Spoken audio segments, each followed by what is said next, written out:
ദൈവത്തിൻ്റെ അതിപരിശുദ്ധമായ നാമം വാഴ്ത്തപ്പെടുമാറാകട്ടെ. പ്രിയമുള്ളവരെ, അനുഗ്രഹിക്കപ്പെട്ട ഒരു തിരുവചനം വായിക്കുന്നു. പർവ്വതങ്ങൾ മാറിപ്പോകും, കുന്നുകൾ നീങ്ങിപ്പോകും, എങ്കിലും എൻ്റെ ദയ നിന്നെ വിട്ടുമാറുകയില്ല.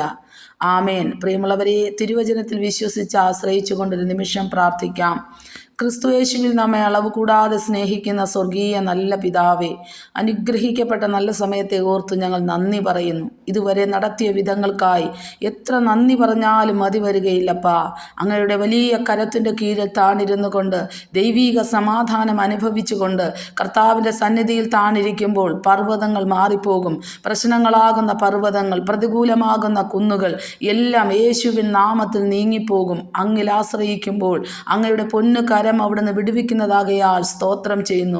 നന്ദി നിറഞ്ഞ ഹൃദയത്തോടെ സ്തോത്രം ചെയ്യുന്നു. ശാരീരികവും മാനസികവുമായി ഭാരപ്പെടുന്ന സമസ്ത മേഖലകളിലും വിടുതൽ അയക്കുവാൻ ദൈവം മാത്രം സാക്ഷിയാകയാൽ നന്ദി പറയുന്നു. കർത്താവേ, അവിടുത്തെ വലം കരം നീട്ടി നമ്മെ അനുഗ്രഹിക്കണമേ.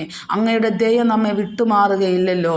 ഏതൊരവസ്ഥയിലും കർത്താവിൻ്റെ കരം നമ്മോട് കൂടെയുണ്ട് എന്നുള്ള ഉറപ്പും ധൈര്യത്തോടെ മുന്നോട്ട് പോകുവാൻ തക്കവണ്ണം ദൈവം മനസ്സിനെയും ശരീരത്തെയും ബലപ്പെടുത്തുന്നത് ഓർത്ത് നന്ദി പറയുന്നു. കർത്താവേ, ആയിരിക്കുന്ന അവസ്ഥകളിലെല്ലാം ദൈവത്തിൻ്റെ കരം ശാരീരികമായി ബുദ്ധിമുട്ട് അനുഭവിക്കുന്നുണ്ടല്ലോ കർത്താവേ, അവിടുന്ന് മാറ്റമില്ലാത്ത വചനത്താൽ അനുഗ്രഹിക്കും. യേശുവിൻ നാമത്തിൽ തന്നെ പിതാവേ, ആമേൻ.